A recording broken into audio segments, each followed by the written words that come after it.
I would say stop share. Okay. And then here we go. Well, I just need to make the slideshow go. Oh, yeah, yeah. Just open it. Perfect. Okay. Hi, everybody. Welcome. How many people are on? Do we know? What does it say? Lots of people, looks like. 12.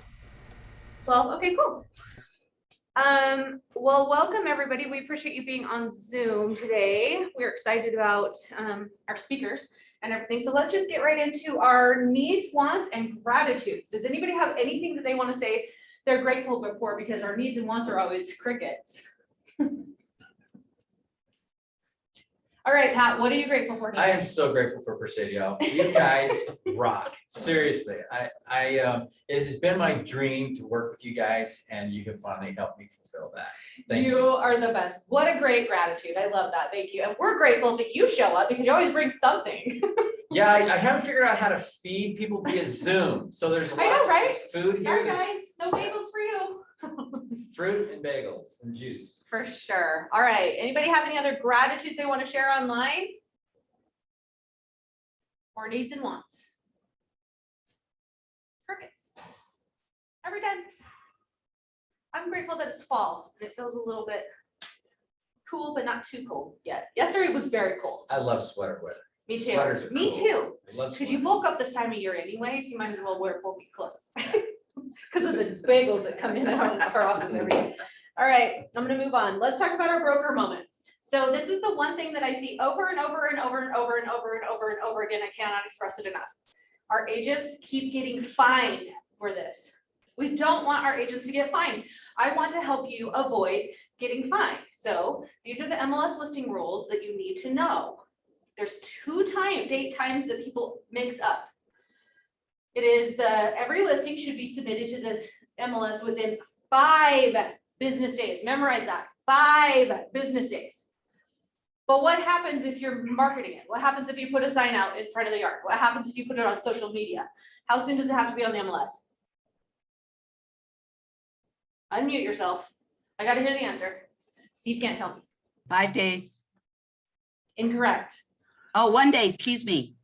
Within 24 hours, good job. Yes, thanks, sorry. No, thank you, good job. Not quite awake, sorry. You're fine. Yeah, I tried to trick you there because I put the rule up on this screen. So within Yeah, you 24 did. hours, sorry, within 24 hours, if you're marking it on the MLS, if you say listing coming soon, can you wait 5 days? No, you will be fined. If you say, if you sign a listing agreement, so here's where people are getting fined.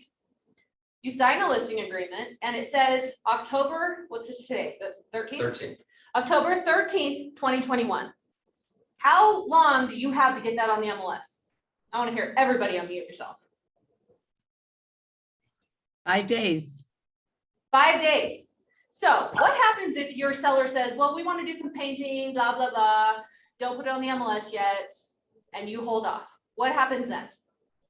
You need an MLS exclusion form. Thank you. And if you do get the MLS exclusion form, what do you do with it? It goes to the MLS. Immediately. You don't wait until you decide to put it on the MLS 17 days later and go, here's our MLS exclusion form. They won't believe you. They believe you have signed it today and backdated it. And you will be fined. How much is it, Steve? $250 a day? Sure. $250 a day that you are late. I hate as a broker getting the emails that so-and-so put in a late listing and they are getting fined. I hate it. So I am going to pound this in your head over and over and over again because I don't want you to get fined.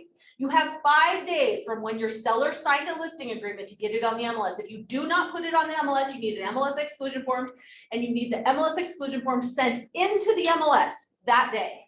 Okay, everyone gets it? And if you get fined and you do it again, your fine will be higher every time until they can kick you off the MLS. That's right, the Wow. fines step up and Yeah. eventually you will be kicked off the MLS. Okay, I hope for the next 60 days, I do not see another agent that gets fined. Because I can't do anything about it. I've taught you this over and over and over again. So maybe that's what I'll do, is just send you an email that says, I taught you this. I'm just kidding, what's that? Should have everybody sign the acknowledge that they received. I know, right? That's a good idea. Okay, thank you. Sorry, I want to pound that in your head, but I love you all. Okay, these are our classes for the week. Looks like we're doing a lot of CE again, 246 hours of CE.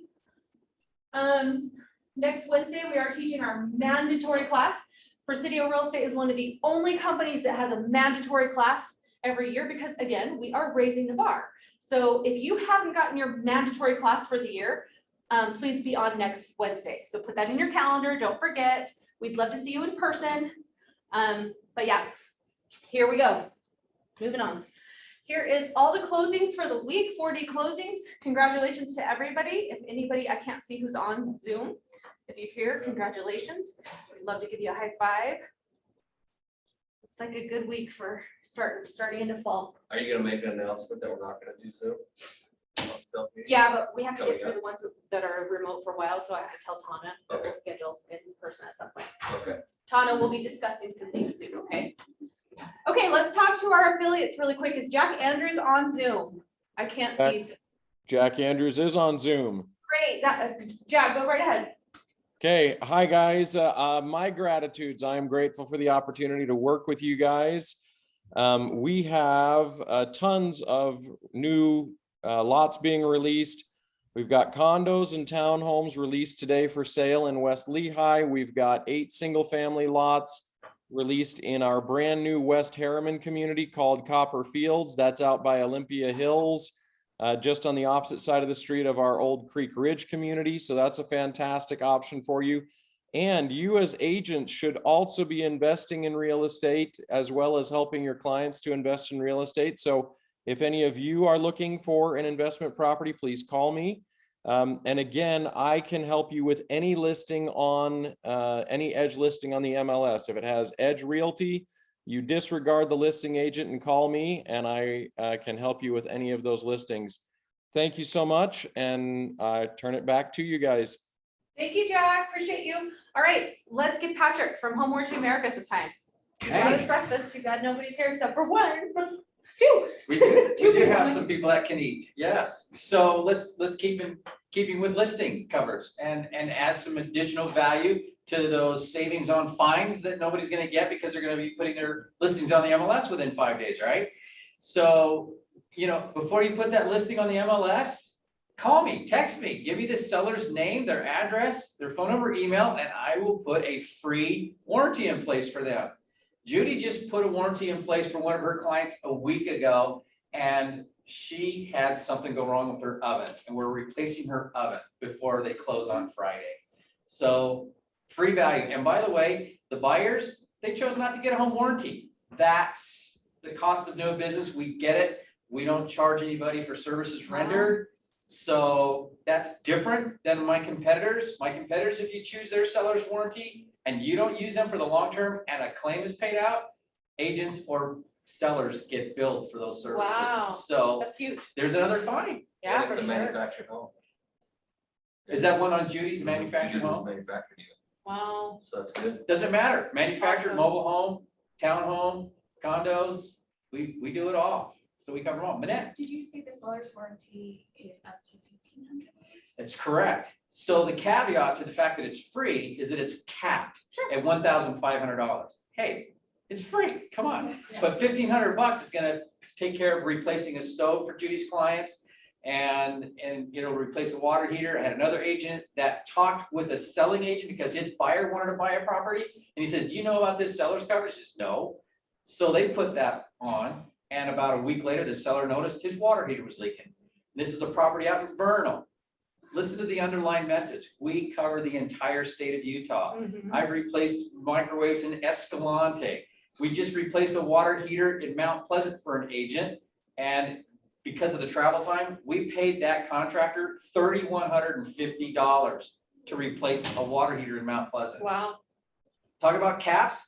Homeowner had to pay nothing out of pocket on that. Awesome. I think they paid their trade call fee was about it. So Sure. As any home warranty. as any home warranty goes. I just got one on my St. George house through Thank you. Patrick. Thank you, So Jen. yeah, Awesome. all throughout the house. I mean, all throughout the state. Home Warranty of America is amazing. Okay, we have Braxton or Paul. Oh, Paul's on. Paul, give us a quick message from Lunetta, please. Yes, just wanted to know I'm thankful to be here. That's my gratitude to be able to get to know all of you and work with you. And I just want to just talk real quick about how easy it is to get hold of your lender. I'm not sure how it is for everybody else, but if you're working with Lynetta and you need a pre-approval, we're not 9 to 5 banker hours. We're 24 hours, 7 days a week. We're available. As you can see, I don't know if you can see or not, that I'm actually here for fall break. I'm in Disneyland with my family, and this is so important for me to be here. I'm still on the call with you. So That's awesome. just want to let you know that even though I'm on vacation, I am always available. Call me, text me. We can get you whatever you need. So just want to let you know you guys are awesome, and we're here for you anytime. Awesome. Thank you, Paul. I can attest that Paul answers his phone on the weekend and responds to me when I send him things and I say, don't worry, you can respond on Monday, and he takes care of it. So we appreciate you being at Disneyland and still being on. You're making us all jealous, but thank you. Have a good Always rest of your here day. for you. Always ready. Okay, awesome. Thank And you. then Amy Corcoran at White Knight Insurance. Hi, thank you. How cool is it that Presidio offers all of these people that put you in contact with for all these cool services? White Knight, we're going to add to that. We just wanted to remind you all, if you don't already know, that we can give, if you have a buyer that's going to buy a property, we can run a 7-year claim report. It's called a clue report for that property, letting you know if any major repairs have been done, flooding, mold, or anything on that property. So that's awesome. If your client's looking at the property and they kind of want to know if anything's gone on with the property, we can run that report for you, and it is free to Presidio agents. So if you ever need that, just give me a call. We're more than happy to help you out, and we'd love to be that resource for you. Thanks. Very cool. Thank you so much, Amy. That's such a cool I mean, how many of you guys had your clients say, I just wish that, I don't feel like the inspection was enough. I feel like I need to do more. Get the clue report. That's free to you from White Knight Insurance to find out if any insurance claims have been claimed. Sometimes the sellers forget. I forgot that I had that huge leak. Do the clue report. That is free. Get that for your clients. You will look like a freaking hero when you go, here, I've got this huge clue report to see if they had any insurance claims over the last 15 years. That's huge. Okay. All right. We are moving on to our speaker of the day, which is Alex Grimnes with Premier Credit. And he's going to teach us about credit today. So come on in, Alex. Awesome. Thank you.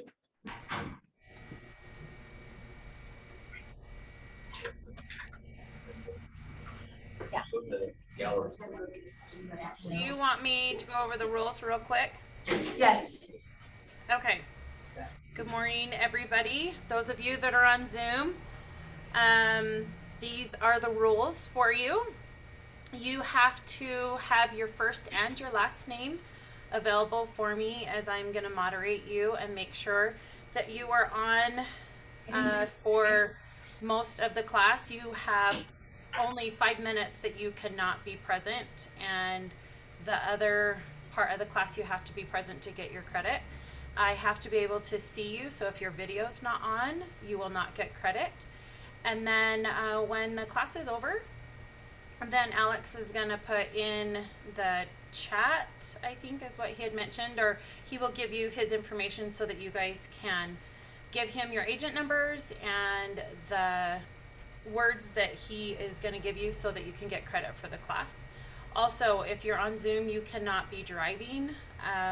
It's a new rule. You have to pull over and give us all your undivided attention. So I think that's good. Awesome. Thanks, Tana. And this is a 1-hour CE class? Yep. Okay. Just make sure everyone knows that right up front. Nope, So we'll they try to know wrap the up time right at limit. like 11:15. That Cool. work? Perfect. Okay. Okay, well, my name is Alex with Premier Credit Consulting. This is really unique. I've never know. done this with people and Zoom. I know at the it's same so time, hard right so now, hybrid. I love it. I think it's great. So I've done this class all over the country, and my goal is to make sure that A, I don't put any of you to sleep, because we're going to be talking about credit for an entire hour. And B, that we actually help you guys get quality information that can get your clients over the finish line so that they can actually qualify for their home, right? Now, obviously, it's a crazy market. You're not seeing a lot of credit repair people trying to get into a position to buy a home, but they are out there. They're sitting on the fence. They're trying to get ready. And for a lot of people who are stuck in a situation with credit, it can be unnerving or a huge burden to try to get ready to qualify for a home. And so one of the things that's going to help this class move forward and make it more engaging for everybody here is to ask for you guys to bring up any questions that you guys have about credit so we can tackle those as we're going through the class together. So my first question is, do any of you guys have any unique or specific credit questions that you would like answered today that we can tackle during our class? Anything that you guys have had come up on Zoom, feel free to unmute. Yeah. I do property management, so I'm always running credit and background checks. They're always asking me, well, I don't want this to ding my credit.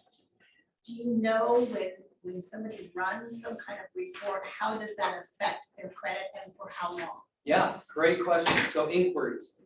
We will get into inquiries because it's something that creates a lot of confusion. So that's something I'll make sure that we highlight today. Any other questions about credit? How many of you guys have had a person, they're excited to buy a house? Let's say you're going to show them homes. They say, oh, no problem, my credit's great. My Credit Karma says I'm at a 700. And then you send them over to your preferred lender and they're not at a 700. You guys run into that at all? Yeah, there's one person. What's the lowest credit somebody can have? Because I thought it had to be a 620. And then I had somebody tell me they could actually go and help them if it was lower. It's a good question. I'm not a lender, so I'm not allowed to speak on those things. Reach out to your preferred lender on that. But one thing that we run into quite a bit is that you have so many different variations of credit scoring models out there, and it's creating a lot of confusion for people who are trying to get ready to buy a home.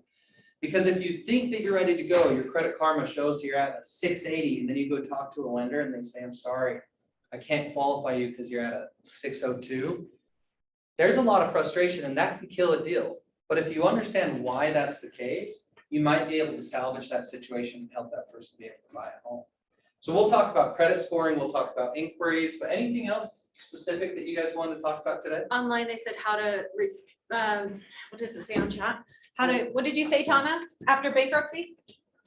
How long till you could try, or how long to repair your credit? How to establish credit after a bankruptcy. Oh, really good question. Okay, we will get into establishing credit because this also has the same principles for young consumers, right? Who are just starting out or looking to buy a home. So, and by the way, young consumers, millennial generations after them, right? One of the largest generation bases of people who are going to buy homes in the next 10 to 15 years, but yet they use credit totally different than previous generations have. And it's creating a big problem with what we call credit invisible consumers. So that's going to be something that we discuss as well. So as we're going through the class, feel free to ask questions, but we're going to talk a little bit right now about why people have credit. So if I were to pose that question, why do people have credit? What would be the answer? Like, why do people have bad credit scores? And you could be me, it's okay. Well, there's different reasons too. Sometimes they can have bad credit because they have no credit. Exactly. Right, they have I no had credit. I had to build credit because she didn't have any. And Yeah. so it doesn't necessarily mean that they're responsible. Sometimes they're too responsible. Right. And they have bad credit, so. How odd is that if you don't use credit, you're Dinged. dinged for that, you're punished for that? Yeah. Isn't that weird? It's All those Dave Ramsey fans, right? Yeah. They just getting punished from a credit scoring standpoint. So I do have a question, not to get you off track, but I heard that if you run your debit card as credit, that can also like build your credit if you don't have credit. Is that right? That unfortunately is not correct, Okay. just because it doesn't report to the credit bureaus.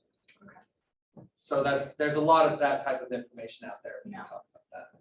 You had a question? Well, it was more like a comment. I think the biggest problem with people having low credit scores is because they don't understand what credit is and how to use it. Like I've run into that where when I was younger, like my dad, he's a lender. And so he explained to me like, you have to use a credit card. And I told him I don't want to ever use a credit card. Yeah. And he's like, no, you need to use a credit card to build your credit as long as you use your credit card like a debit card and you don't overuse money that you don't have, you should be okay, but you have to build your credit. And so I think a lot of people just don't understand what it is or how to use it. Yeah. So that's something that we'll discuss as well. There are over 200 individual factors that go into credit scoring. And it's this super complicated game, but yet we don't know the rules of the game that we're playing, right? Which can be really frustrating. But usually what I see is people who are struggling with their credit scores, they fall into two camps. They fall into a camp of people who have lifestyle challenges, right? Lack of education, they just don't pay their bills on time, they don't understand the seriousness of credit, right? And then the second group are people who have had life events. And these life events are divorce, job loss, medical emergencies, where something happened and as a result, it negatively impacted their credit score. And what's really difficult is I've been doing these classes for a long time, probably like 8 years ago, people, if you were to ask them, you know, if you were to characterize somebody who had bad credit, it would be like, oh, they just don't pay their bills on time. But people are quickly learning that that's just not the case. Just about anything these days could potentially negatively impact your credit score. And so we need to kind of walk through why people run into credit challenges so that you can understand the weight and the burden of what people are dealing with. And so in 1968, there were, let me pull this up here. In 1968, there was $1.5 billion in consumer revolving debt. We've surpassed $1 trillion in consumer revolving debt. What we're talking about here are credit cards, okay? And home equity loans, revolving lines of credit. And I want to kind of give a visual to help you guys understand just how much money that actually is. So this is $10,000 in $100 bills, which I'm sure we all have in our safe at home or in our purse or whatever. This is $1 million in $100 bills. 100 million. 1 billion. And this is $1 trillion in $100. I mean, it is an amazing amount of money. And what it is, it's a burden on consumers. Because a lot of people who struggle with debt, they don't recognize the impact that it's having, not just on their credit score, but on their financial health as well. So the average household carries almost $16,000 in credit card balances monthly. That's over $200 a month just in interest payments.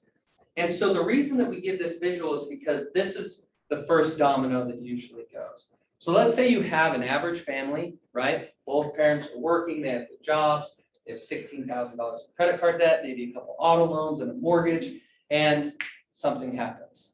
And it could be anything. But let's use a medical emergency, for example. There's a medical emergency, and they can't pay their bills on time, right? Normally, what we find is that people fall into a debt trap. You guys know what a debt trap is? Any ideas? What's that? Self-explanatory, isn't it? Yeah, it's a trap where people start to pay existing debt with new debt. Okay, so people will go out and they'll start aggressively applying for new debt to pay on existing debt obligations. And to give you an example of some of the more extreme debt traps that we see, the most prevalent one is payday loans. Everybody here has heard of payday loans? What's the big problem with payday loans? Isn't it like a hard money loan, you have high interest rate on it? High interest rate. What do you guys think the average interest rate is on payday loans? 12.5. 12.5, 16. It's 20. more like 500. You I know? have no clue. Wow. This whole being in that thing. It's crazy high. Why is it so high? Is that nuts? Why do you guys think it's so high? Because they're going after people that are desperate, and they're taking advantage of desperate people. So They're providing high-risk loans. high risk loans. So in these types of situations, usually payday loans are 2-week terms, right? And then if you don't pay within that term period, every day that you don't pay, the interest compounds daily, right? And it can lead to exaggerated interest rates like these. And so what we find is this normal family, they run into a medical situation, they can't pay their bills, they fall into a debt trap, and they finally just put their hands up and say, I'm done, I'm downloading all the Dave Ramsey podcasts, I'm reading the books, never using credit again, right? And then fast forward 5 years, and guess what? The pain is a little bit subsided, and they want to buy a house again. They want to reestablish, they want to get into a house.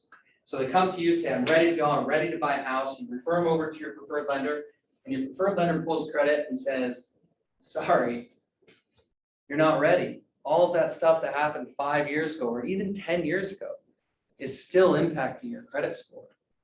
And so what do? If you're that family, right? If you're that family that went through this really tough situation, whether it's a divorce or medical emergency, you lost your job, whatever it was, what's the first thing, that first step that you're going to take to fix your credit? Pay down that. Pay it? Pay down your lowest debt and then go to the next debt. Okay, snowball. Any ideas? What's the problem with just paying old collections? Anybody want to take a stab at that? The Still reflects on problem your with report. What's that? It still reflects on your report. Still reflects as on a your collection. So it doesn't go away, first of all. Second of all, it updates the statute of limitations, which makes that old account, new account, drops your credit score. So think about that for a minute. Paying your outstanding debt obligations negatively impacts your credit score. Isn't that nuts? So again, we're playing this game where we don't all understand the rules. And so for a lot of people who are starting this journey of trying to repair or fix their credit, they feel the same way that you guys feel. And you guys are in real estate, right? There is no clear path forward on trying to resolve credit challenges. So I'm here to try to give a very clear understanding of how the game works, and then I will tell you exactly the pathway, whether your client wants to do it on their own or use professional help on how they can legitimately resolve credit challenges. Does that sound good to everybody? Yeah. Okay. Any questions from Zoom? Sorry, I'm being a bad. It's so Zoom hard. host. It's a hard balance. What's that? I said it's a hard balance. Self-balance. Okay, so the first thing that we notice is that when people have credit challenges, they turn straight to the credit bureaus. So we need to have a conversation about the credit bureaus. We have Equifax, TransUnion, and Experian, the big three credit bureaus. Who could tell me what the credit bureau's primary responsibility is? What is their primary job? Anyone? Zoom? Report on debt, yes. Report on debt? Make money because our business. Make money because they're a business? Anyone?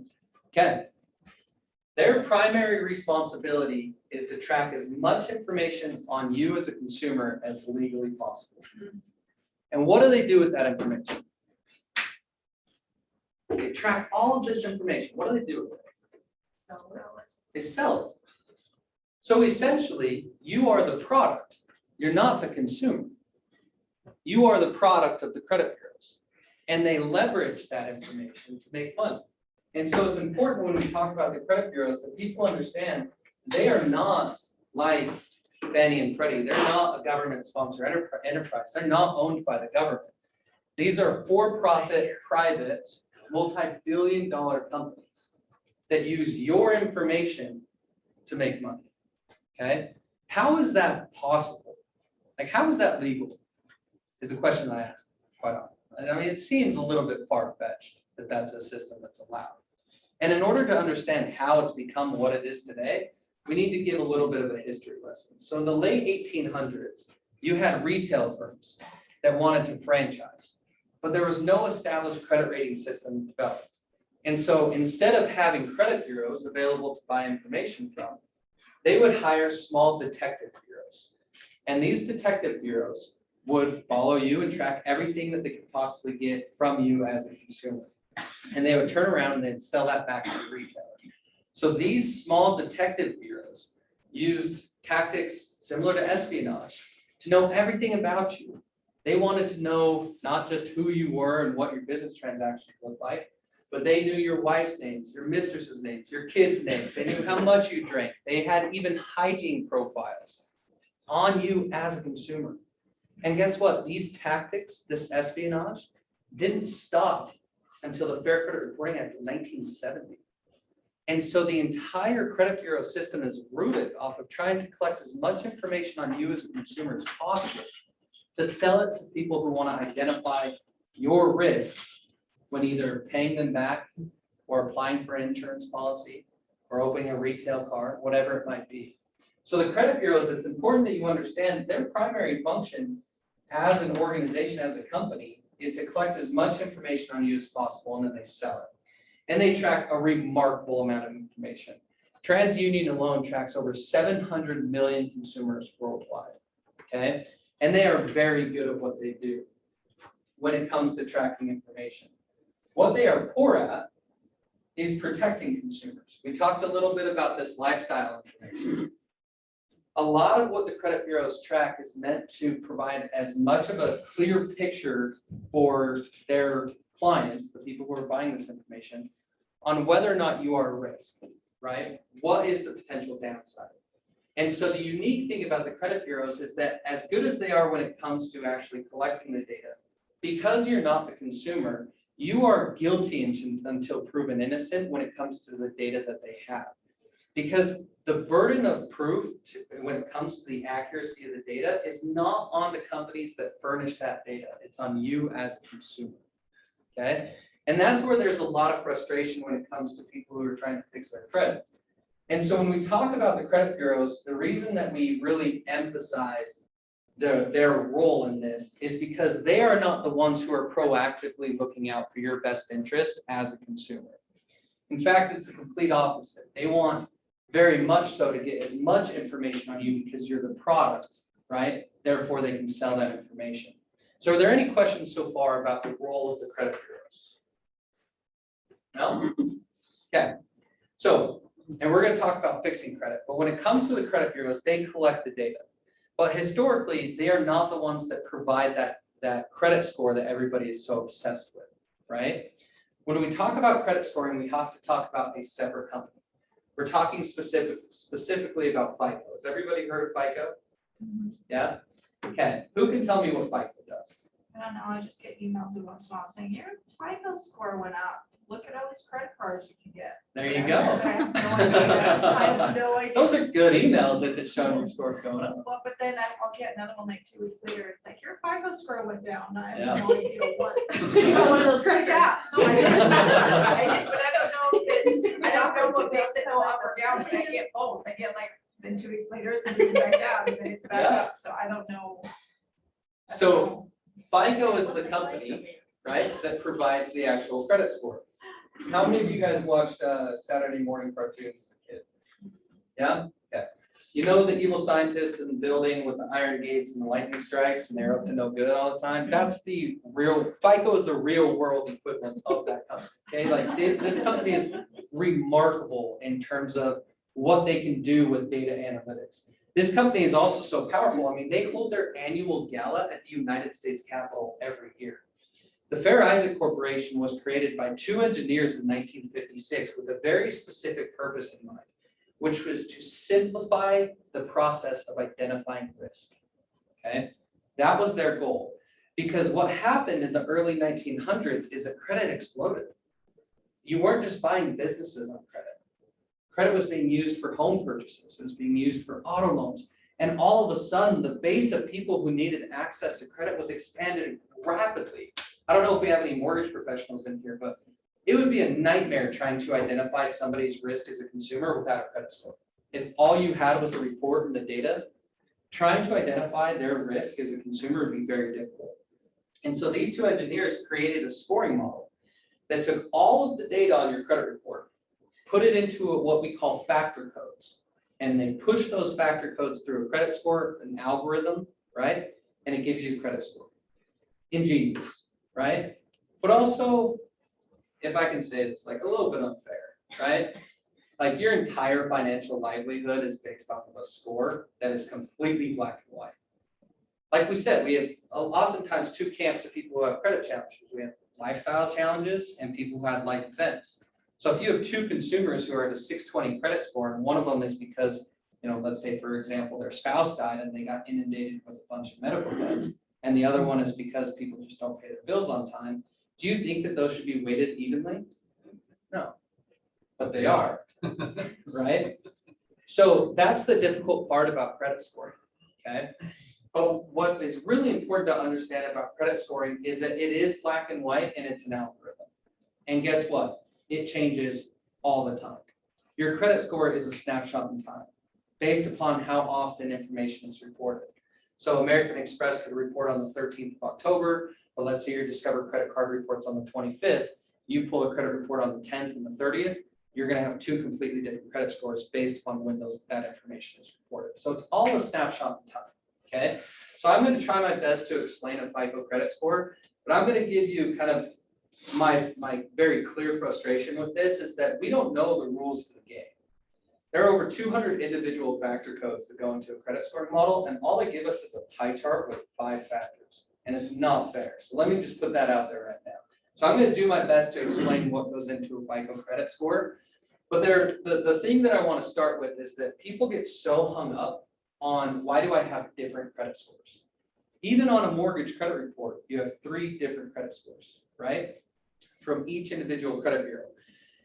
Even if all 3 credit bureaus have all of the same data reported exactly the same, you would still have 3 separate credit scores.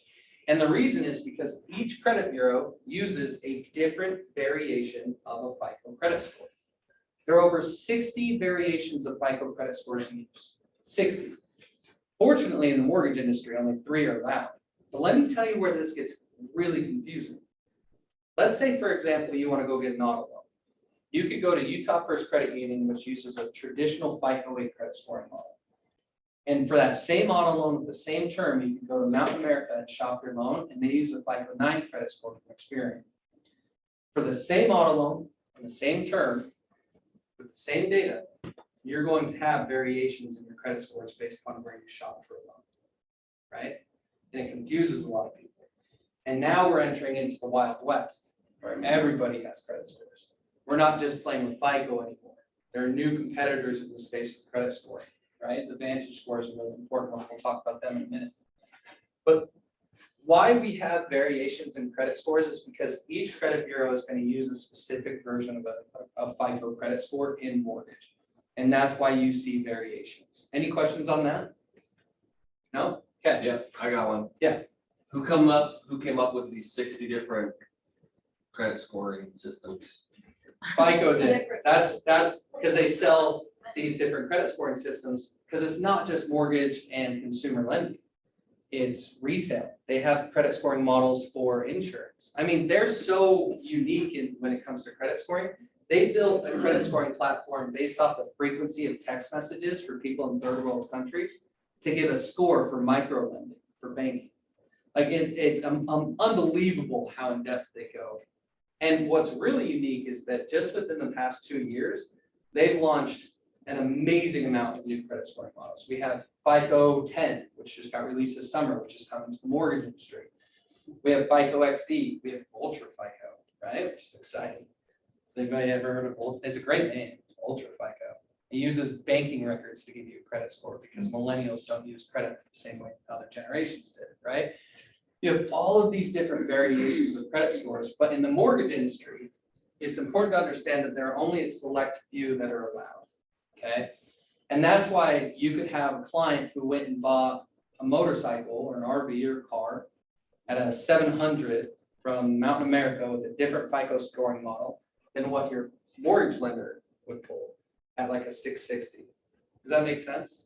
And I get really kind of over the top with this, and I'm going to try to avoid that since we don't have a ton of time. But it's important if your clients are frustrated with their credit score that they understand that there's more to their credit score because there are so many different variations of it. Any questions on that? Okay. So when we're talking about FICO, they have a lot of different credit scores in use. There are only 3 of them allowed in the mortgage industry, but it's becoming even more complicated now because we have the introduction of the Vantage score. Have you guys heard of the Vantage score? You guys heard of Credit Karma? Credit score that's used in Credit Karma is a Vantage score, okay? So the unique thing about the Vantage score is back in 2006, do you guys remember the commercial with the guys in the restaurant, freecreditreport.com, that burned in everybody's brain? So 2006 was a very important year for credit scoring because that was the introduction of the Vantage score. And the Vantage score was created with one specific purpose in mind, which was to get credit invisible consumers access to credit. There are over 30 million credit invisible consumers out there, and a lot of them are young consumers, okay? And the difficulty with getting people credit who are credit invisible is that a lot of them don't have access to credit to start building a traditional credit score. So the Vantage score was created with that one specific purpose in mind, and in 2011, FICO had enough, okay? FICO sued them because the Vantage score was claiming that they had a real credit score.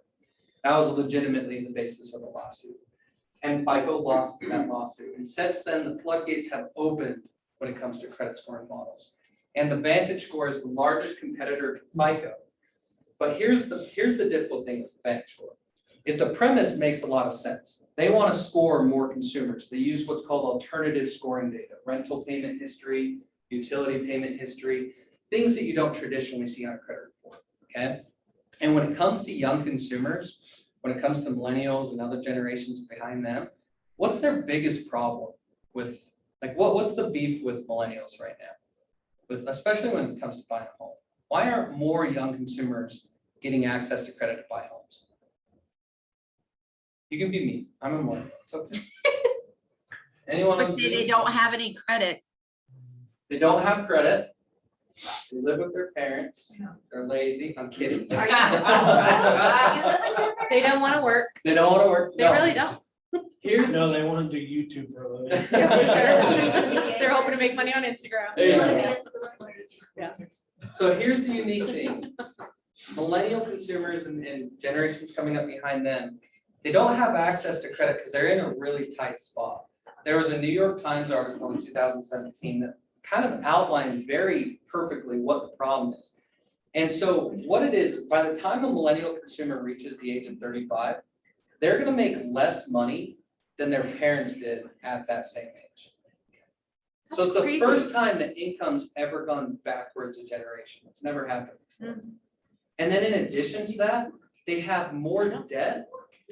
They have more debt than their parents did at the same age. That's because they want to have everything. We worked years to get, they have to have it instantly. Maybe, but it's So also they charge because it. the average cost of a four-year degree in the United States is $101,000.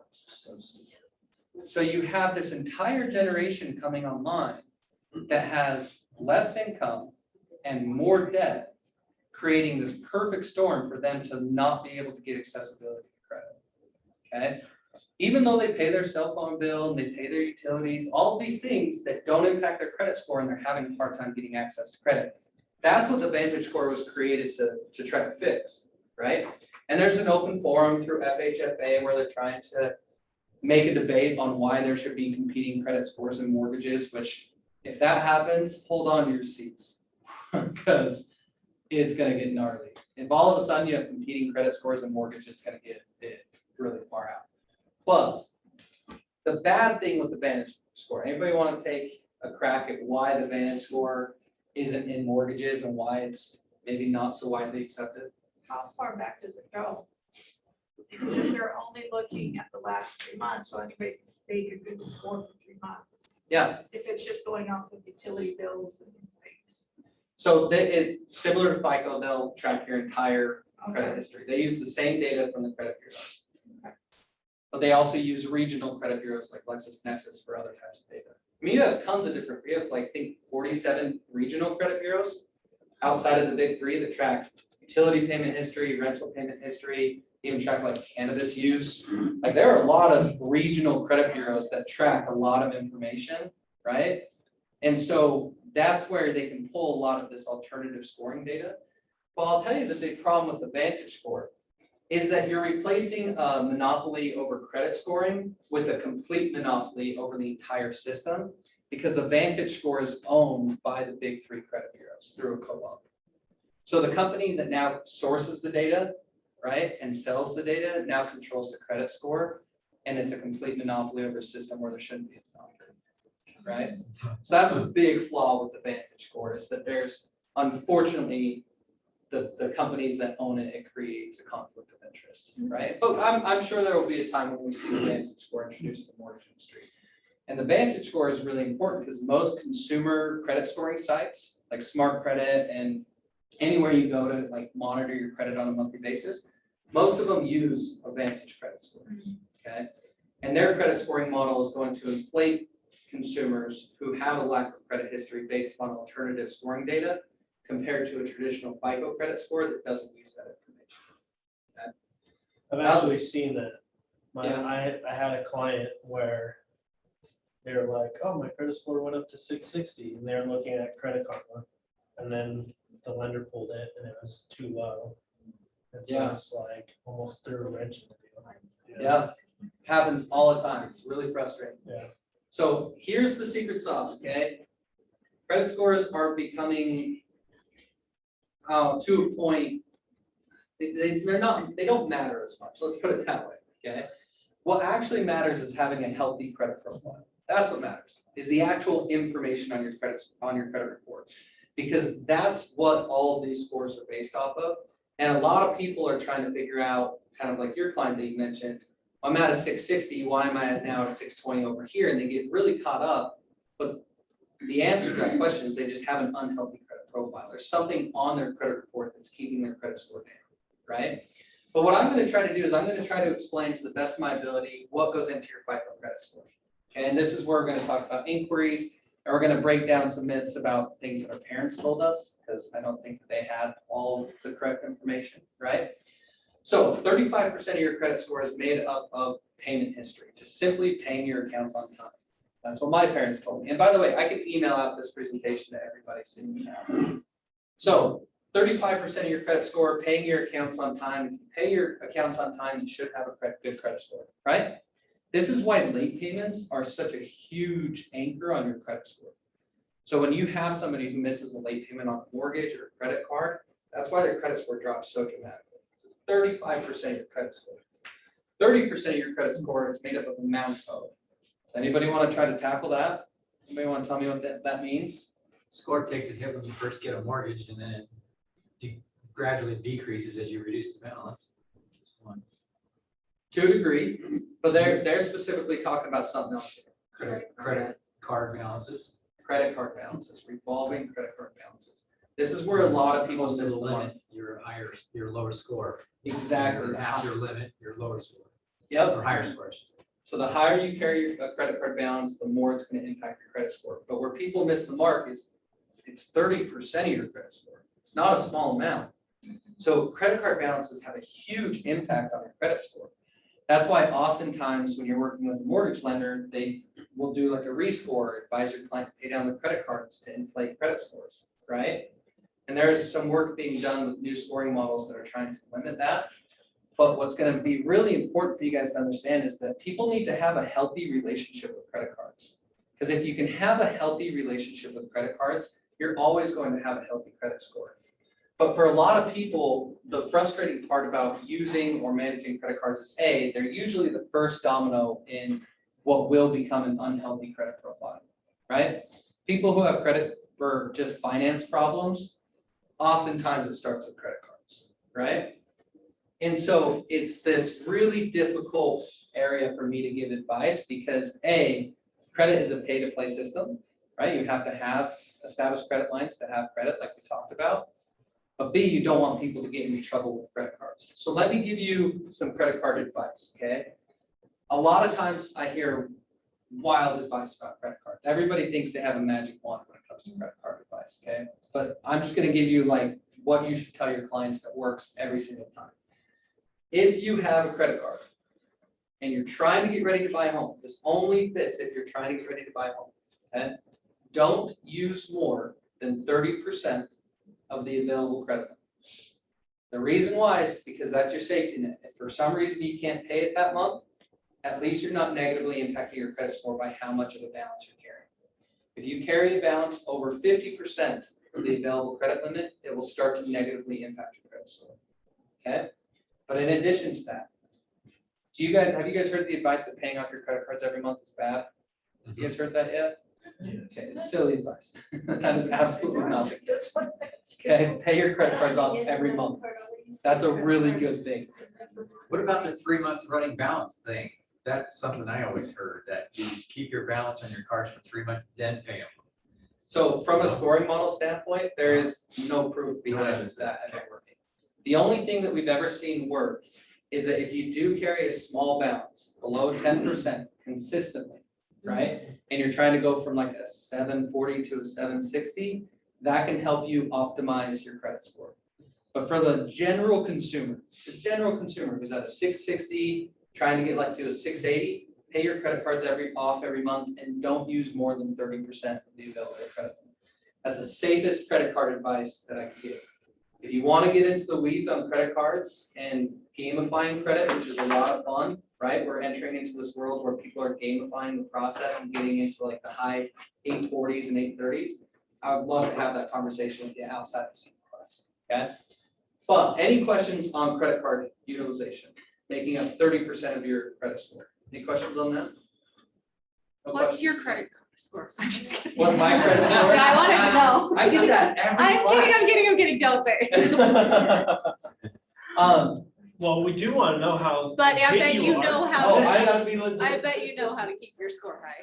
So the unique thing about credit scoring is that when it comes to all of the different variations of credit scoring models that we have, and then when it comes to all of the different gamifications that's going into credit, the one thing that I advocate for always is the health of credit history. So I will brag more so about the fact that my credit history is healthy, no late payments, no collections, proper credit card utilization, all of those things. Because for the general consumer, that's what matters most, right? When people get caught up in credit scores and they're trying to buy a house, oftentimes it leads them to make poor decisions, right? Because they'll get weird advice. A lot of advice that I hear about credit cards is max it out and then pay it off over the course of 6 months as you're preparing to buy a house. And it's like, no, that's the complete opposite, of what you should, right? Yeah, seriously. I know. I'm They not a obviously good don't work with realtor. very good Not a lenders. good realtor, unless my crazy parent has a bunch of fishes in our basement. But you hear a lot of weird advice when it comes to credit and credit cards. And so what we really want to emphasize is it's all about the health of your credit profile, the actual information that's on your credit, okay? And this is one thing that a lot of people, they just don't understand how important credit cards can be. That makes sense? Yeah. 10% of your credit score is made up of length of credit history. This is something that kind of throws a lot of people off. Is there a minimum age requirement to have a credit profile established with credit bureaus? 18? 18? I think you could get one at 16. I think 16, yeah. I got one for a car when I was 16. Okay. But I had to have a cosigner. Yeah.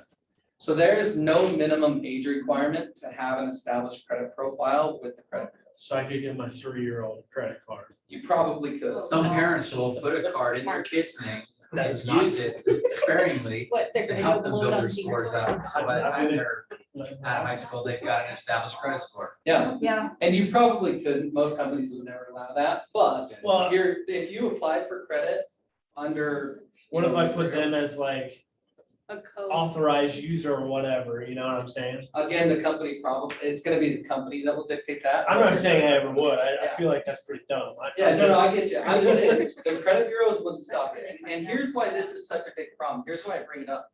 Is in 2017, the big Equifax data breach. You guys remember that? 150 million consumers had driver's license, social, credit card information, address, all that stolen. The reason that that was such a big deal wasn't just because like half of us had our identity stolen. It's because such a large portion of it was kids, right? Young consumers that don't check their credit report because they don't even know they have one. So you're gonna have an entire generation of young consumers hit the market and somebody else lived an entire financial life with their social. It's a really big problem. In fact, the state of Utah has done a lot to try to be able to protect kids from identity theft. And when I send out this presentation, I'll send the link with that as well, just in case you have kids and you want to freeze their credit or whatever. But it's a really, child identity theft is a really big problem right now. So the reason I bring that up is because there's no minimum age requirement, so you should freeze your kids' credit if you have kids. But if you've got a 15, 16, 17-year-old, they can establish credit early and it's going to benefit them because it makes up 10% of the credit score. So my question is, why has, after that major hack, why hasn't the government been like, okay, there needs to be a limit? And I feel like that should have been almost an immediate. Do you know what actually came from that? No. A fine where everybody who had their credit stolen gets $100 check from that. And a free credit report. That's not enough. Yeah. I mean, it's absurd. I think they offered like free monitoring for a couple years or something. That led to a class action lawsuit. Even the way that they were trying to help people led to a lawsuit. You know why? It's because in the small print, when you signed up for it, you waived your right to sue the company based upon the identity theft that originated from them giving away your information. Pretty unbelievable. Yeah. I'm telling you, credit bureaus are not consumer friendly. Okay, they're the opposite. So 10% is made up of length of credit history. 10% is made up of new credit. This is inquiries. Inquiries can be very complicated. So we're going to talk about two things. One, we have soft inquiries and hard inquiries. Soft inquiries are, for example, when you go and sign up for a credit monitoring site and you check the credit on a monthly basis. Hard inquiries is when you're actually applying for a transaction, right? Mortgage, credit card, home loan, something like that. That's when you're gonna have a hard inquiry on your credit. Does that make sense? Now, hard inquiries are confusing because they're, like I said earlier, there's over 200 different factors that go into a credit score. I can't tell you exactly what the range is of how far your credit score is gonna drop if you have a hard inquiry, because it's based upon a bunch of other information in addition to that. But what I can tell you is that where people screw up a lot is they will go out and they're like, hey, I can shop for a mortgage, right? And does anybody know what the time frame is for when you can shop a mortgage? 3 months. 3 months. Stops 3 months. Okay, so there's a lot of regulatory bodies that have an opinion on this. The credit bureaus say 15 days, the CFPB says 45 days. The reality is you have 30 days to shop for a loan within a specific category, right? And each inquiry should only negatively impact your credit score as one inquiry. Does that make sense? So if you go get 3 inquiries shopping for a mortgage within 30 days, it should only negatively impact you as one inquiry, okay? However, this rule only applies if you keep within that one category. If you shop a credit card, a mortgage, and an auto loan, that rule does not apply, and it could negatively impact your credit score by up to 10%. That makes sense? Okay. Last part, 15% of your credit score is made up of types of used credit. This is just having a healthy mix of credit. If you only have auto loans or if you only have credit cards, it could negatively impact your credit score by up to 15%. That's why we advocate for, you know, if you're a young consumer trying to build, secured credit cards are your best friends, right? Establish 2 secured credit cards, go out and get a small auto loan on a car that you maybe already own, whatever that looks like, and start to build payment history based upon different types of accounts. Because if you only have credit cards, you only have a mortgage, or you only have auto loans, it could potentially negatively impact your credit score. Any questions on that? What if you bought a car and then you made like one payment and you paid off? Is that good or is that bad? From a credit score standpoint, it's a gray area because you have payment history, but it's not established payment history. Isn't that where the 3 month comes into play? Not Or necessarily. three? Okay. Not Time frame. necessarily. So my recommendation on that is if you have the intent of paying it off, maybe give it more so like 6 months and pay it in larger chunks if you just have the cash to pay it. Does that make sense? Like Yeah. increase your payments and pay it off over the course of 6 months compared to one payment and just paying it off. If you're trying to gamify your credit. Yeah. Okay. My tax guy made me have a car loan. I never had car loans, and he's like, you need a write-off. So for us, every month, we can write off that payment and interest as realtors. So I know we have this urge to just pay off our cars, but it's like, at least for me, I have no kids. I know, I paid off one of our cars, like, So sorry, tax stuff. No, that's okay. So one of the things that I wanted to emphasize there is, for example, if you have 3 or 6 or 12 months payment history on a car and then you pay it off, that's not going to negatively impact your credit score. Okay, that credit history will continue to benefit you. But if you have a credit card for the past 5 years and you close that and pay it off, that could potentially negatively impact your credit score because that credit history is no longer going to positively impact your credit score. Okay, so be careful with credit cards when it comes to closing them. We have people who they're so excited they have paid off 50 grand in credit card debt, trying to buy a house, and like 3 weeks before closing, they closed all their credit cards and dominated their credit score. But if you, with some of them though, if you don't use it for I don't know how many months, they themselves close it. Yeah, usually it's a pretty long period of time that they would move that to be. Something like that. Yeah. So we're gonna move on. We've only got about 15 minutes left. So we're gonna talk now about kind of fixing credit. But does anybody have any questions so far about credit bureaus, FICO? That was Anybody from informative. Zoom? No? Okay, awesome. So when it comes to the impact on your credit score, this is from FICO, and this is one of the most challenging parts about credit, in my opinion, is that there is oftentimes a misperception of how you're punished if you make a mistake with credit, okay? So essentially, we have consumer A who's at a 680. If they were to have, let's say, for example, a 90-day late payment on their mortgage, they would drop all the way down to about a 600 or 620. Okay. Same with Consumer 30 C- days? Huh? Same with 30 days? Same with 30 days. Yep, mortgage late payments are a big deal. But if consumer C, who's a better consumer technically, right, 780 credit score, they're gonna drop all the way down to about a 650 or a 670. And this is consistent across the entire board, which is the better you are as a consumer, the higher your credit score, the more you're punished when you make a mistake. That's why when we, like with the market the way it is, we work with a lot of people trying to go from 700 to 740, trying to get that top tier because they're buying a $1.5 million home. And the interest rate and everything associated with it changes dramatically to 740 compared to 700, right? Well, oftentimes we'll see these people will get hit with like a $50 medical collection, their score drops 100 points, right? Whereas somebody at 680, they maybe only drop 40 points. So the rule is the better you are as a consumer, the more you're punished when you make a mistake, all right? Totally makes sense.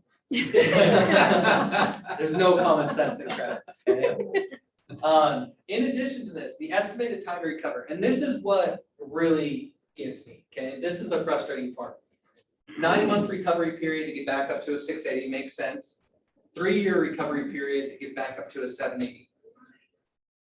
The frustrating part about this, and the part that I haven't brought up yet, is that these are isolated incidences.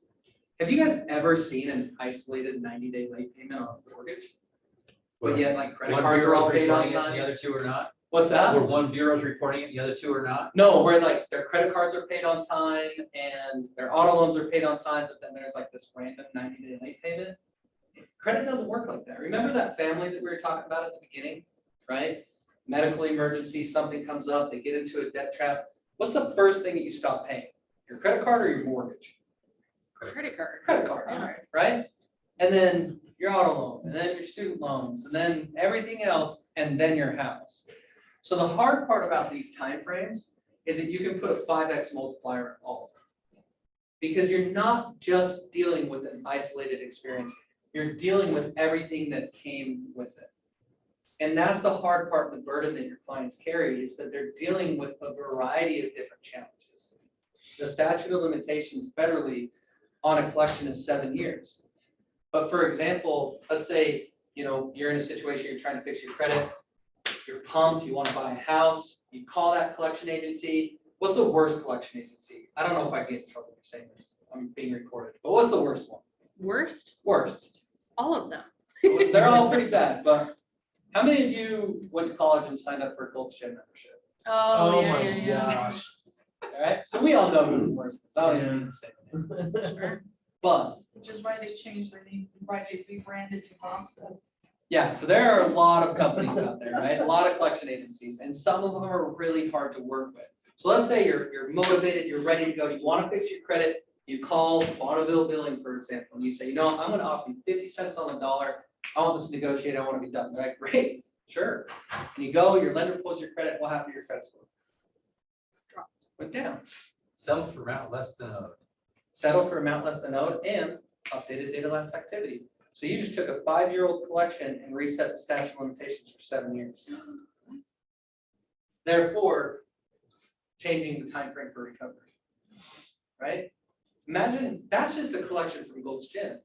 Imagine when you're dealing with a charge-off from an auto loan on a deficiency balance on a car repo, where the statute of limitation is based off of the date of first delinquency, but based off of an oversight committee's investigations to charge-offs, the average charge-off stays on credit for 15 years. And one of the reasons why is because oftentimes that data last activity is manipulated when it shouldn't be, right? Waiting out credit challenges does not work, right?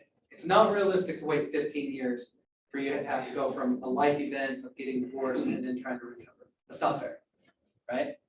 So what we really try to emphasize here is that oftentimes people, this burden that they carry, not only is it confusing on trying to figure out what to do to fix it, waiting it out isn't an option either, okay? And so I want to give you guys the secret recipe for credits, for how to fix credit, okay? And due to time, we're gonna cruise through some of this here. So how many of you guys have heard of disputing? Yeah, what is disputing? You write a letter to the bureau and dispute what they're reporting. Okay, pretty simple. What happens? They have a certain time frame to respond, and if they don't respond, they have to remove the item from the credit report. Okay, perfect, Wow, you're knowledgeable. right? Former lender. I was 24 gonna years. say, Oh, you so used you to be get a it. lender. I had those dispute letters in file folders in my. There you desk. go. Yeah. So how many of you guys have actually sent a dispute letter? Yeah, Former lender has. Lots of them. anybody on Zoom ever sent a dispute letter? They No? work. They work. Okay, We all have to credit. that's awesome.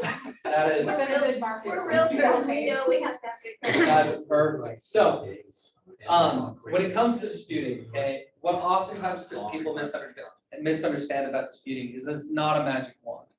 Okay, if you guys have gotten cold calls or marketed to from credit repair companies, oftentimes that's their pitch, right? Is that they can remove anything with disputing. It's just not the case. So I wanted to give you guys an accurate description of what disputing is actually used for, because it has a huge impact for the consumer, but it's not the entirety of trying to resolve credit challenges.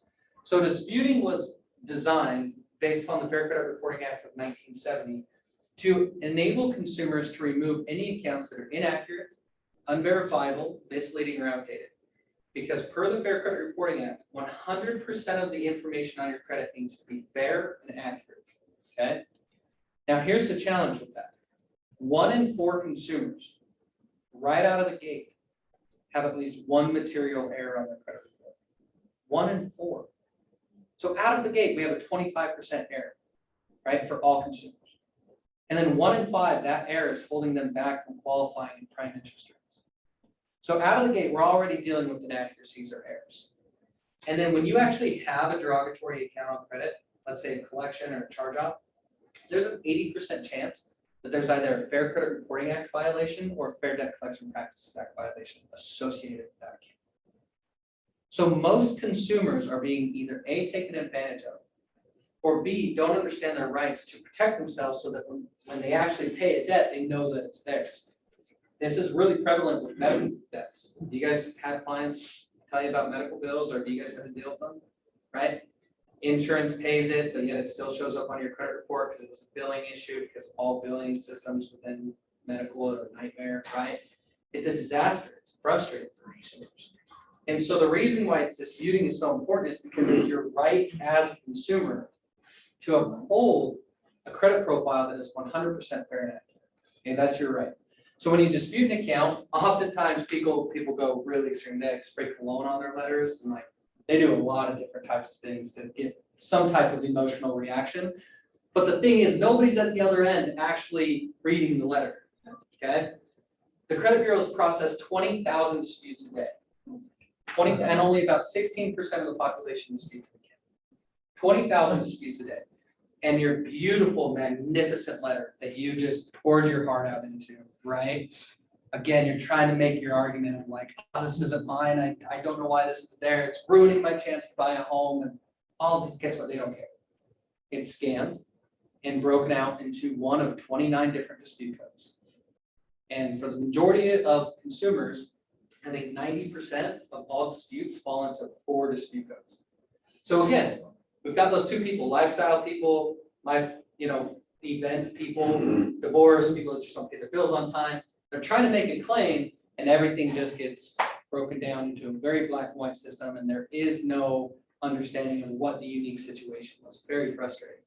So that dispute code is then sent to the creditor via what we call eOscar, okay, which is a communication system, super archaic. It's a 2-button system. So if I were to text you this morning, say, hey, I'm on my way, is this a correct address? And you responded yes or no. That's the same system that the credit bureaus have with creditors. There's no requirement for any proof to be done that there was an actual investigation. Per the Fair Credit Reporting Act, credit bureaus are only required to provide a reasonable investigation, which means that they process that dispute code through eOscar. The creditor has 30 days to respond, which now they respond almost every time. And then the credit bureaus are going to send you the most complicated credit report you're ever going to read in your life. It comes in a blank white envelope, and it is like reading a different language. Okay, it is very frustrating. Hey, Alex. Yeah. We need one code word. A code word? Yeah, for the people online. I will have to find that. Come up with any group. Just anything. Oh, anything? Can we just Yeah. say mirror? Yeah, cool. Thank I you. didn't know if it was something the state provided. I don't know. So, No, okay. the code word is premier if you're listening. Thank you. You're welcome. So essentially, that's the dispute system, and sometimes you have to go through it twice for you to actually get the result from the creditor to properly investigate that account. So the first thing that a consumer should always do, if there's questionable derogatory information on a credit report, is investigate it. It takes a little bit of time. It's gonna take 45 to 60 days to properly get a result, but it's worth it. Because the likelihood that you can identify a Fair Credit Reporting Act violation in the dispute process is very high. And that account could be removed during that process. But if that doesn't work, what's the next step? Any ideas? Let's say you disputed an account, $100 medical collection, it's valid, they come back, say, yes, the creditor can verify this information. What's the next step? I think you can call the bureau. Call the credit bureaus? I would highly dissuade you from doing that. Don't call the credit bureaus. 72 hours on hold. Yeah. So here's the deal about the credit bureaus. In 2000 and 2003, they got sued by the government because they didn't have enough people to answer the phone. And they moved their operations out of the country to Costa Rica and the Philippines. Oh, so you don't want. So I got a limit in 2014. Yeah, yeah. It's a little bit crazy just how bad the credit bureaus are at helping or dealing with consumers. So calling the credit bureaus probably isn't the best bet after you dispute an account. But if you dispute an account, you get the information back, it's accurate, you have the right to validate that information with the creditor. So you have the right to go to that creditor and say, can you please prove to me any documentation that you have that this is actually mine, or that this originated on the date and with the creditor that you're saying that it did? Because Fair Debt Collection Practices Act violations are huge. And here's why this is important now and why this is going to change next year, is because that creditor has to respond within that 30-day period of time to your request, right? They have to prove that the account's actually yours. But next year, that's going away. The FTC made a rule change, or the CFPB made a rule change in terms of how they perceive the Fair Debt Collection Practices Act violation. For next year, if the creditor deems that your request is frivolous, they don't have to respond. And in addition to that, collection agencies will be able to use email, text, and social media to collect debts next year. Oh, All right. How dare you? Pretty wild, okay? So we're moving into this weird space with regulatory items with credit where people are going, it's gonna become really front and center for a lot of people who have debts. And you're right now, you can validate that. So make sure after you dispute it, validate the debt before you pay it. And then once you get to a point where you're actually going to negotiate a debt, who here thinks that they have the best negotiation strategy when it comes to a collection agency? We're all pro Scream and yell. negotiators. What's that? We're all pro negotiators. You are. Tears help? Tears Huh? to cry? Tears help? Yeah. Yeah, I think so.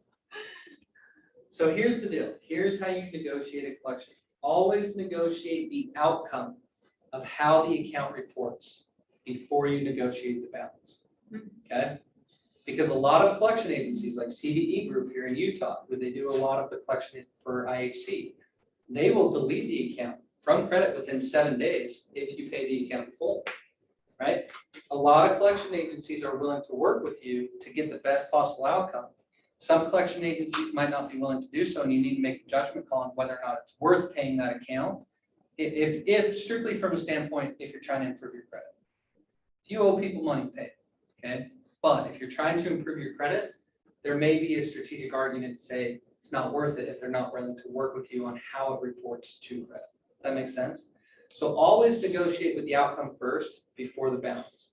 So 3 things. If you have credit challenges, or if your clients have credit challenges, recommend that they investigate or dispute the account first, validate the information with the creditor, and then negotiate with the outcome first before you negotiate the balance. Guys, that's the secret sauce. The only reason my business is out there and why we can be profitable and healthy is because it takes time. You can't make a lifetime of credit challenges disappear in a week, not even a month, right?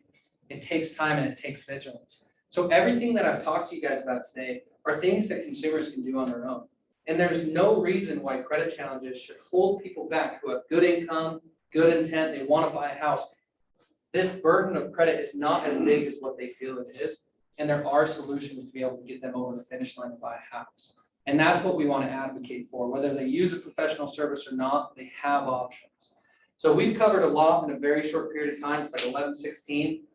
Any questions before I wrap up? That was good info. Yeah? Mhm. Awesome. So you do the disputing and all that for people?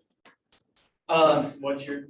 Our company does. I'm not sure what the CE rules are. I always get. You can now. I can, CE it's class is over. officially There over. we go.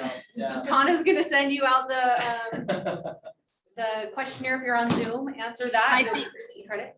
Sorry, I think I missed a couple of the code words. All I got was Premier. You got it then. That's all there was. That's all there was. Thank you. Thank you guys.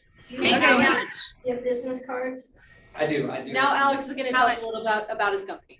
Wait, Does Alex. Presidio get Yeah. a discount? do you want to put in the chat your email or whatever so that these agents know how to get a hold of you and give you their information? Yes, absolutely.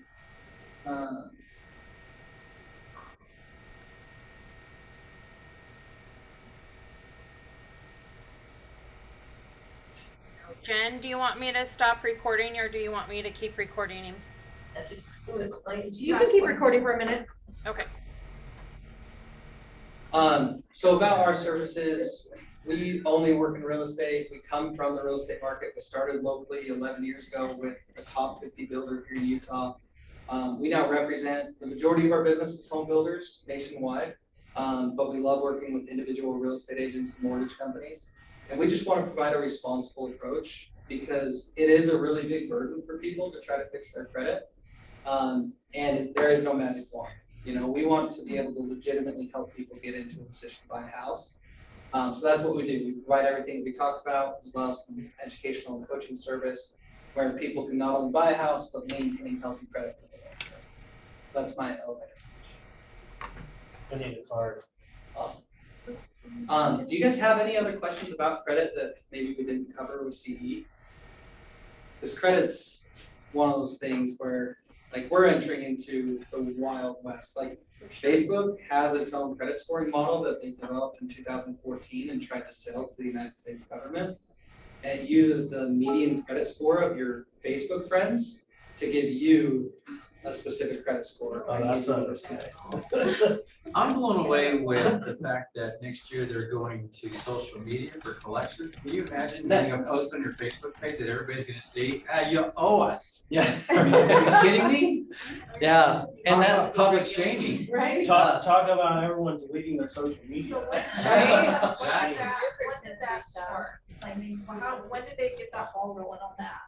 for the change your social media stuff. Yeah. So the CFPB did like a rule interpretation change last year, like in the middle of the pandemic, where they came out and said, starting in 2022, all of these creditors are no longer going to have to respond to frivolous requests of validated debt, which I'm not going to lie, there is no frivolous request of validated debt. If you send a letter saying, can you prove that this debt is mine?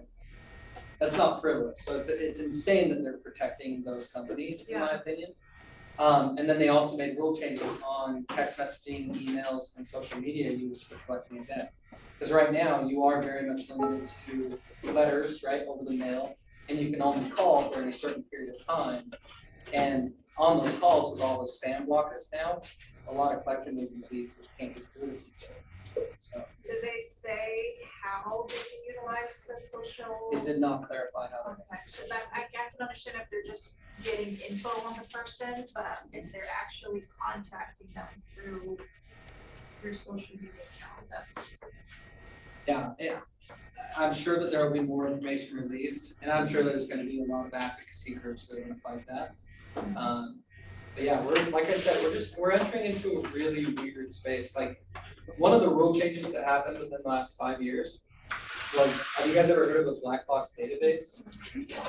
So black box databases are what banks, yeah, have a good one, and other institutions use to collect information outside of the traditional credit scoring platform or the credit bureaus. And then they would use that private information without your knowledge in decisions when it came to lending. And that was illegal for a really long time. And now it's legal. Wow. So we don't know a lot of like certain institutions, what data they're using in addition to fair lending practices that could be influencing how people get access to loans.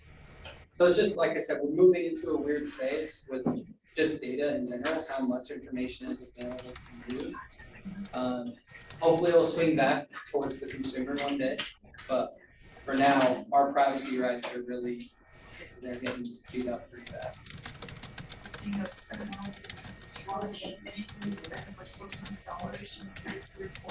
Just insane to me. Like insane. Yeah. But thank you so much. Thank you, guys for Alex. having This me is on. awesome. Appreciate it. Okay, everybody online, you will be receiving an email form, or the form is gonna be in the chat, is that right? Okay, so in the chat will be the form, please fill that out so you can get your credit. And thank you for being online with us today, we appreciate it. Have a good rest of your week, you guys. Yeah, thank you guys for coming. I wasn't. If you want to see your nails, Jody's doing mine, and I don't have any say, she's just